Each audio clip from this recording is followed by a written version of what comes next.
नमस्कार दोस्तों, स्वागत है आपका अपने विदेश इंडिया के जीके पे। फ्रेंड्स, आज आपके लेकर आए इंडियन पॉलिटी जीके के मोस्ट क्वेश्चन जो आपके आने वाले एग्जाम के लिए पढ़ा। अगर आप किसी एम्बिशन कर रहे हो, SSC, UPSC, railway, NDA, CDS, सैफकेट या फिर कोई भी स्टेट एग्जाम, सारे क्वेश्चन आपके लिए इंपॉर्टेंट। आपके लिए सारे क्वेश्चन इंपॉर्टेंट और सेक्टर आने वाले एग्जाम में शो मेरी ही वीडियो से मिलेंगे। वीडियो को एंड तक जरूर देखना। फ्रेंड, वीडियो स्टार्ट करने से पहले आप वीडियो की डिस्क्रिप्शन और प्लेलिस्ट जो आपको हर क्वेश्चन के 4 ऑप्शन दिए जाएंगे। अगर आपको इनमें से किसी भी क्वेश्चन पहले से आता है, आप कमेंट बॉक्स में कमेंट कर जरूर बताना।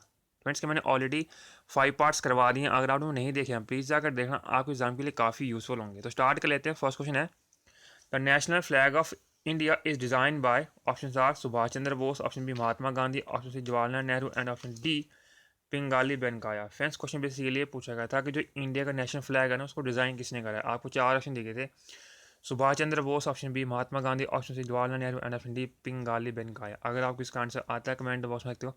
बेसिकली इसका जो आंसर है वो ऑप्शन डी यानी कि पिंगाली बेनकाया, जिन्होंने इंडिया का जो नेशनल फ्लैग है उसको डिज़ाइन किया। फ्रेंड, ये क्वेश्चन काफ़ी ज़्यादा इंपॉर्टेंट और कई बार एग्जाम में पूछा जाता है। बेसिकली यहाँ पर एक दो क्वेश्चन और बन जाता है अगर आपसे ये पूछा जाए कि जो इंडिया का जो नेशनल फ्लैग है ना, उसकी जो रेशियो ना लेंथ और ब्रेड्थ के बीच में कितनी है। तो अगर आपको इसका आंसर आता है कमेंट बॉक्स में बताना। बेसिकली इसका जो आंसर था वो था 2:3। एक क्वेश्चन और बन जाता है अगर आपसे ये पूछा जाए कि जो हमारा इंडिया का फ्लैग है ना, उसमें जो सेंटर जो व्हील है ना, उसके अंदर कितनी स्पोक्स होती हैं और जो व्हील है उसका कलर कैसा होता है। अगर आपको इसका आंसर आता है आप कमेंट बॉक्स में लिखते हो। बेसिकली इसका जो आंसर था नेवी ब्लू कलर और 24 स्पोक्स। फिर ये क्वेश्चन भी काफ़ी ज़्यादा इंपॉर्टेंट और कई बार एग्जाम में पूछा जाता है। एक क्वेश्चन और बन जाता है बेसिकली नेशनल फ्लैग से रिलेटेड। अगर आपसे ये पूछा जाए कि जो इंडिया का जो नेशनल फ्लैग है ना, उसको अडॉप्ट कब किया गया था कॉन्स्टिट्यूंट असेंबली द्वारा। अगर आपको इसका आंसर आता है आप कमेंट बॉक्स में बताना। बेसिकली इसका जो आंसर था वो था 22 जुलाई 1947। आप इसको याद रखिए, ये क्वेश्चन काफ़ी ज़्यादा इंपॉर्टेंट और कई बार एग्जाम में पूछा जाता है। मैं वो जितने भी क्वेश्चन बताए ना मैंने नेशनल फ्लैग रिलेटेड, सारे ही काफ़ी ज़्यादा इंपॉर्टेंट और कई बार एग्जाम में पूछे जाते हैं। नेक्स्ट लेते हैं, national anthem of India was first sung on which date. Option are 24 December 1911, option B 27 December 1911, option C 24 January 1950 and option D 26 जनवरी 1950। अगर आपको इसका आंसर आता है कमेंट बॉक्स में तो। बेसिकली फ्रेंड, क्वेश्चन ये पूछा गया था कि जो हमारा नेशनल एंथम है ना, जनगण मन, उसको सबसे पहले कब गाया गया। आपको 4 ऑप्शन दिए गए थे, 24 दिसंबर 1911, option B 27 December 1911, option C 24 January 1950 and option D 26 जनवरी 1950। अगर आपको इसका आंसर आता है कमेंट बॉक्स में लिखते हो। बेसिकली इसका जो आंसर था वो था ऑप्शन बी यानी कि 27 दिसंबर 1911। The national anthem of India was first sung on, the answer option B यानी कि 27 दिसंबर 1911। फ्रेंड, ये क्वेश्चन भी काफ़ी ज़्यादा इंपॉर्टेंट है और कई बार एग्जाम में पूछा जाता है। बेसिकली यहाँ पर एक क्वेश्चन और बन जाता है अगर आपसे ये पूछा जाए कि जो इंडिया का जो नेशनल एंथम था ना, जो सबसे पहले जब गाया गया तो वो कौन से सेशन में गाया गया था। तो आंसर इस, अगर आप इसका आंसर आता है कमेंट बॉक्स में लिखते हो। बेसिकली इसका जो आंसर था वो था कलकत्ता सेशन। आप इसको याद रखिए, ये दोनों क्वेश्चन काफ़ी ज़्यादा इंपॉर्टेंट और कई बार एग्जाम में पूछे जाते हैं। फ्रेंड, आपके लिए मैंने सारे क्वेश्चन इंपॉर्टेंट सेक्ट इस वीडियो को एंड तक जरूर देखना। फ्रेंड, आपको इस चैनल में हमेशा ही क्वालिटी कंटेंट दिया जाता है जो आपके एग्जाम के लिए काफ़ी यूजफुल है। फ्रेंड, आपके लिए मैंने ऑलरेडी बहुत सारा कंटेंट डाल रखा है जीके से रिलेटेड जो आपके एग्जाम के लिए काफ़ी यूजफुल है। तो फ्रेंड, वो सारी वीडियोज़ आप एग्जाम से पहले ज़रूर देख लेना। नेक्स्ट लेते हैं, the time period of solicitor general of India is. Option are 3 years, option B 4 years, option C 5 years and option D 6 year और till the age of 65।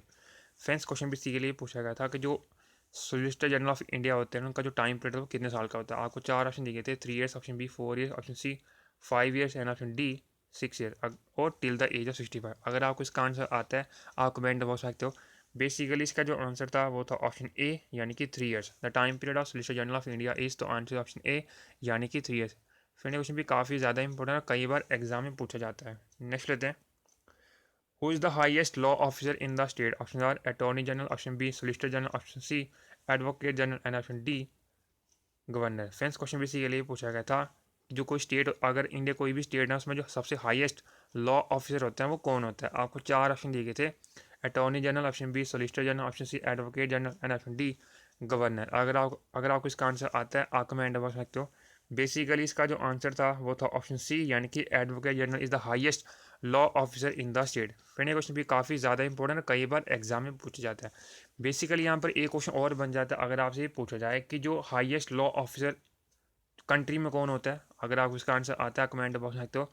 Basically इसका जो आंसर था वो था अटॉर्नी जनरल। ये दोनों क्वेश्चन काफ़ी ज़्यादा इंपॉर्टेंट है और कई बार एग्जाम में पूछे जाते हैं। फ्रेंड आप इन दोनों क्वेश्चन में कंफ्यूज मत होना। अगर आपसे ये पूछा जाए कि जो हाईएस्ट लॉ ऑफिस स्टेट में पूछा जाए तो आंसर क्या होगा, एडवोकेट जनरल। अगर आपसे कंट्री में पूछा जाए हाईएस्ट लॉ ऑफिसर तो आंसर अटॉर्नी जनरल। ये दोनों क्वेश्चन काफ़ी ज़्यादा इंपॉर्टेंट है और कई बार एग्जाम में पूछे जाते हैं।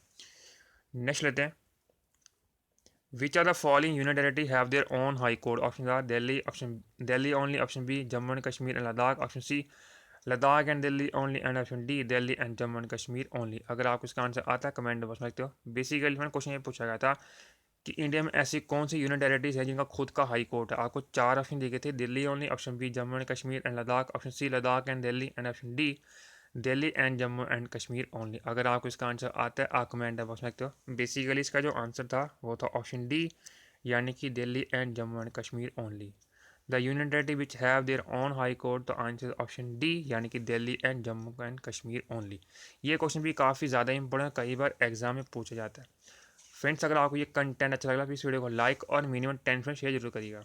नेक्स्ट लेते हैं, who headed the state committee under the constituent assembly in the making of the Indian constitution. Option A doctor Rajendra Prasad, option B Sardar Patel, option C Jawaharlal Nehru, and option D A B Thakkar. अगर आपको इसका आंसर आता है आप कमेंट बॉक्स में सकते हो। Basically इसका जो आंसर था वो था ऑप्शन सी, यानी कि Jawaharlal Nehru, who headed the state committee under the constituent assembly in the making of Indian constitution. Friend question भी काफ़ी ज़्यादा इंपॉर्टेंट और कई बार एग्जाम में पूछा जाता है। नेक्स्ट लेते हैं, part 18 of the Indian constitution deals with, option are deals with election and election commission, option B relates to official language, option C deals with emergency provision, and option D deals with amendment of constitution. Friends question basically पूछा गया था कि जो हमारा part 18 है ना Indian constitution का, वो किसका डील करता है। आपको 4 ऑप्शन दिए गए थे, deals with election and election commission, option B relates to official language, option C deals with emergency provision, and option D deals with amendment of constitution। अगर आपको इसका आंसर आता है आप कमेंट बॉक्स में बता सकते हो।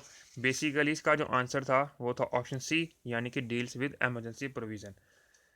Part 18 of the Indian question deals with answer option C, यानी कि डील्स विद एमरजेंसी प्रोविजन। यानी क्वेश्चन भी काफ़ी ज़्यादा इंपॉर्टेंट है और कई बार एग्जाम में पूछा जाता है। बेसिकली फ्रेंड यहाँ पर एक दो क्वेश्चन और बन जाता है। अगर आपसे ये पूछा जाए कि जो एमरजेंसी प्रोविज़न जैसे कि फाइनेंशियल एमरजेंसी हो जाएगी, या फिर आपका फाइनेंशियल एमरजेंसी, या फिर प्रेसिडेंट रूल, या फिर आपकी नेशनल एमरजेंसी, वो किस किस आर्टिकल में मेंशन है। अगर आपको इन तीनों के आंसर आते हैं आप कमेंट बॉक्स में बताना। नेक्स्ट लेते हैं, fundamental rights of the Indian constitution was brought from the constitution of which country. Option are US, option B UK, option C Japan, and option D France. Friends question भी इसी के लिए पूछा गया था जो फंडामेंटल राइट्स है ना इंडियन कॉन्स्टिट्यूशन के, वो किस कंट्री के कॉन्स्टिट्यूशन से लिए गए हैं। अगर आपको इसका आंसर आता है आप कमेंट बॉक्स में सकते हो। बेसिकली इसका जो आंसर था वो था ऑप्शन ए, यानी कि US. The fundamental rights of the Indian constitution was brought from the constitution of the answer option A, यानी कि यूएस से। फ्रेंड ये क्वेश्चन भी काफ़ी ज़्यादा इंपॉर्टेंट है, कई बार एग्जाम में पूछा जाता है। फ्रेंड जो आपको मैंने ऊपर 3 क्वेश्चन पूछे थे ना, बेसिकली जैसे कि नेशनल एमरजेंसी किस आर्टिकल में मेंशन है, या फिर प्रेसिडेंट रूल किस आर्टिकल में मेंशन है, या फिर फाइनेंशियल एमरजेंसी किस आर्टिकल में मेंशन है, तो इनके आंसर मैं आपको बता देता हूँ। जो नेशनल एमरजेंसी थी ना वो किस आर्टिकल में मेंशन होती है, तो आंसर आर्टिकल 352। अगर आपसे प्रेसिडेंट रूल पूछा किस आर्टिकल में मेंशन होता है, आंसर आर्टिकल 356। अगर आपसे फाइनेंशियल एमरजेंसी पूछा जाता है आंसर आर्टिकल 360। ये तीनों क्वेश्चन काफ़ी ज़्यादा इंपॉर्टेंट और कई बार एग्जाम में पूछे जाते हैं। नेक्स्ट लेते हैं, fundamental duties are mention in which article. Option are article 51A, option B article 52, option C article 358, and option D article 43B। Friends question भी इसी के लिए पूछा गया था कि जो फंडामेंटल ड्यूटीज़ है ना वो किस आर्टिकल में मेंशन है। आपको 4 ऑप्शन दिए गए थे, article 51A, option B article 52, option C article 350A, option D article 43B। अगर आपको इसका आंसर आता है आप कमेंट बता सकते हो। बेसिकली इसका जो आंसर था वो था ऑप्शन ए, यानी कि article 51A। Fundamental duties are mention in which article, तो आंसर ऑप्शन ए, यानी कि आर्टिकल 51A। ये क्वेश्चन भी काफ़ी ज़्यादा इंपॉर्टेंट और कई बार एग्जाम में पूछा जाता है। फ्रेंड्स अगर आपसे ये पूछा है कि प्रेजेंट में हमारे कॉन्स्टिट्यूशन में कितनी फंडामेंटल ड्यूटीज़ है, अगर आपको इसका आंसर आता है कमेंट बॉक्स में सकते हो। बेसिकली इसका जो आंसर था 11 फंडामेंटल ड्यूटीज़। ये क्वेश्चन भी काफ़ी ज़्यादा इंपॉर्टेंट है और कई बार एग्जाम में पूछा जाता है। नेक्स्ट लेते हैं, who has the power to increase the number of जजेस in the supreme court. Option A parliament, option B supreme court itself, option C president, and option D chief justice of India. Friends question भी इसी के लिए पूछा गया था कि ये पावर किसके हाथ में होती है अगर आपको सुप्रीम कोर्ट के जजेस को इंक्रीज़ करना हो। आपको 4 ऑप्शन दिए गए थे, parliament, option B supreme court itself, option C president, and option D chief justice of India. अगर आपको इसका आंसर आता है कमेंट बॉक्स में लिख दो। बेसिकली इसका जो आंसर था वो था ऑप्शन ए, यानी कि parliament has the power to increase the number of जजेस इन द सुप्रीम कोर्ट। ये क्वेश्चन भी काफ़ी ज़्यादा इंपॉर्टेंट है और कई बार एग्जाम में पूछा जाता है। नेक्स्ट लेते हैं, who was the first chief justice of India? Option are K G Balkrishna, option B Hiralal K Kania, option C M Patanjali Shastri and option D Bijan Kumar Mukherjee. Friends question भी इसी के लिए पूछा गया था, इंडिया के जो first chief justice of India थे ना वो कौन थे? आपको चार ऑप्शन दिए गए थे, K G Balkrishna, option B Hiralal, J Kania and option C M Patanjali Shastri and option D Bijan Kumar Mukherjee. अगर आपको इसका आंसर आता है कमेंट बोल सकते हो। बेसिकली इसका जो आंसर था वो था ऑप्शन बी, यानी कि Hiralal J Kania was the first chief justice of India. ये क्वेश्चन भी काफ़ी ज़्यादा इंपॉर्टेंट है और कई बार एग्जाम में पूछा जाता है। नेक्स्ट लेते हैं, how many high courts are there in India in January 2022? Option are 24, option B 25, option C 29 and option D 22। Friends question basically ये पूछा गया था कि इंडिया में हाई कोर्ट कितने अभी तक जनवरी 2022 तक। आपको चार ऑप्शन दिए थे, 24, option B 25, option C 29 and option D 22। अगर आप उसका आंसर आता है कमेंट बॉक्स में सकते हो। बेसिकली इसका जो आंसर था वो था ऑप्शन बी, यानी कि 25 high courts are there in India till January 22। अगर आप इसका आंसर फ्रेंड क्वेश्चन भी काफ़ी ज़्यादा इंपॉर्टेंट है और कई बार एग्जाम में पूछा जाता है। नेक्स्ट लेते हैं, the model followed by JNK-UT after introduction of JNK reorganization act is of option are Chandigarh, option B Delhi, option C Puducherry and option D Andaman and Nicobar. अगर आपको इसका आंसर आता है कमेंट बॉक्स में सकते हो। बेसिकली इसका जो आंसर था वो था ऑप्शन सी, यानी कि Puducherry. The model of the Puducherry UT was followed by JNK-UT after the introduction of JNK reorganization act. ये क्वेश्चन भी काफ़ी ज़्यादा इंपॉर्टेंट है, कई बार एग्जाम में पूछा जाता है। नेक्स्ट लेते हैं, which state does not have Panchayati Raj? Option are Nagaland, option B Meghalaya, option C Arunachal Pradesh and option D both A and B. Friends question basically ये पूछा गया था कि किस स्टेट में पंचायती राज नहीं है। आपको चार ऑप्शन दिए थे, Nagaland, option B Meghalaya, option C Arunachal Pradesh and option D both A and B. अगर आप इसका आंसर आता है कमेंट बॉक्स में सकते हो। बेसिकली इसका जो आंसर था वो था ऑप्शन डी, यानी कि both A and B. Nagaland और मेघालय स्टेट में ना पंचायती राज फ्रेंड्स नहीं है। ये क्वेश्चन भी काफ़ी ज़्यादा इंपॉर्टेंट और कई बार एग्जाम में पूछा जाता है। नेक्स्ट लेते हैं, right to property was deleted from the list of the fundamental rights by the Dash Amendment Act. Options are 44th Amendment Act 1978, option B 42 Amendment Act 1978, option C 42 Amendment Act 1992 and option D 52 Amendment Act 1985। Friends question basically पूछा गया था, जो India का जो fundamental right था right to property, उसको जब delete किया गया था फंडामेंटल राइट से, तो वो किस अमेंडमेंट के थ्रू डिलीट किया गया? आपको चार ऑप्शन दिए गए थे, 44 amendment act 1978, option B 42 amendment act 1978, option C 42 amendment act 1992 and option D 52 amendment act 1985। अगर आप इसका आंसर आता है आप कमेंट बता सकते हो। बेसिकली इसका जो आंसर था वो था ऑप्शन ए, यानी कि 44 amendment act 1978। Right to property was deleted from the list of fundamental rights by the 44 amendment act 1978। Friends ये क्वेश्चन भी काफ़ी ज़्यादा इंपॉर्टेंट है, कई बार एग्जाम में पूछा जाता है। फ्रेंड्स अगर आपको ये कंटेंट अच्छा लग रहा है इस वीडियो को लाइक और मिनिमम 10 फ्रेंड्स शेयर जरूर करिए, और हमें आप इंस्टाग्राम, टेलीग्राम और फेसबुक पर ज्वाइन कर सकते हो एज वेंदर स्टडी IQ GK। नेक्स्ट कर लेते हैं, fundamental duties are mention in the which part of Indian constitution? Option A part 4, option B part 4A, option C part 5 and option D part 9A। अगर आप इसका answer आता है comment box सकते हो। बेसिकली क्वेश्चन ये पूछा गया था कि जो फंडामेंटल ड्यूटीज़ है ना वो किस पार्ट में मेंशन है। आपको चार ऑप्शन दिए गए थे, part 4, option B part 4A, option C part 5 and option D part 9A। अगर आपको इसका आंसर आता है कमेंट बता सकते हो। बेसिकली इसका जो आंसर था वो था ऑप्शन बी, यानी कि part 4A। Fundamental duties are mention in, तो आंसर ऑप्शन बी, यानी कि part 4A of Indian constitution.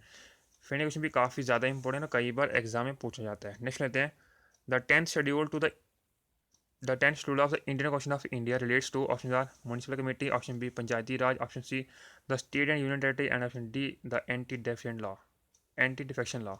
Friends question basically ये पूछा गया था, जो 10th शेड्यूल है हमारे कॉन्स्टिट्यूशन का वो किस रिलेटेड है। आपको चार ऑप्शन दिए थे, municipal committees, option B Panchayati Raj, option C the state and union territory and option D the anti defection law. अगर आप इसका आंसर आज तक कमेंट बता सकते हो।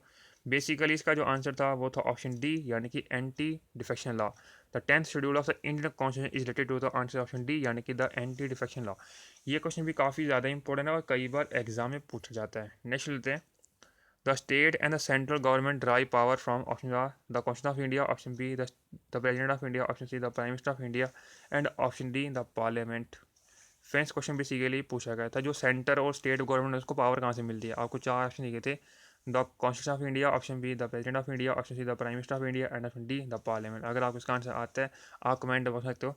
बेसिकली इसका जो आंसर था वो था ऑप्शन ए यानी कि the constitution of India. State and the central government drive power from the answer option A यानी कि द कॉन्स्टिट्यूशन ऑफ इंडिया। फिर ये क्वेश्चन भी काफ़ी ज़्यादा इंपॉर्टेंट है, कई बार एग्जाम में पूछा जाता है।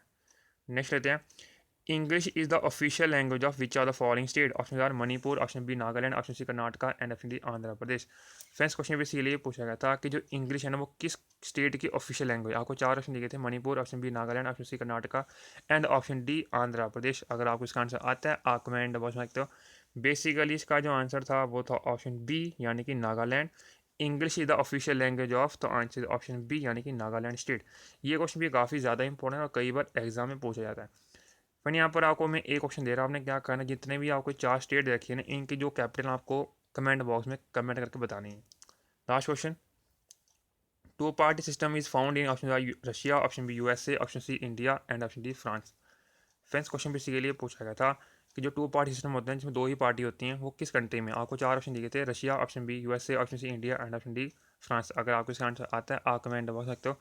बेसिकली इसका जो आंसर था वो था ऑप्शन बी यानी कि USA. Two party system is found in, तो आंसर ऑप्शन बी यानी कि यूएसए। ये क्वेश्चन भी काफ़ी ज़्यादा इंपॉर्टेंट है और कई बार एग्जाम में पूछा जाता है। बेसिकली यहाँ पर एक दो क्वेश्चन और बन जाता है। अगर आपसे पूछा जाए कि इंडिया में कौन सा पार्टी सिस्टम है तो आंसर मल्टीपल पार्टी सिस्टम। अगर आपसे पूछा है कि चाइना में कौन सा है तो आंसर ओनली सिंगल। ये तीनों क्वेश्चन काफ़ी ज़्यादा इंपॉर्टेंट और कई बार एग्जाम में पूछे जाते हैं। तो फ्रेंड ये 20 क्वेश्चन थे। आई होप ये कंटेंट अच्छा लगा, सब वीडियो को लाइक और मिनिमम 10 में शेयर जरूर करिए। Thank you so much my video, please like. मिलते हैं नेक्स्ट वीडियो अच्छे topic. Thank you so much, wish you all the best for upcoming exam. Thank you so much.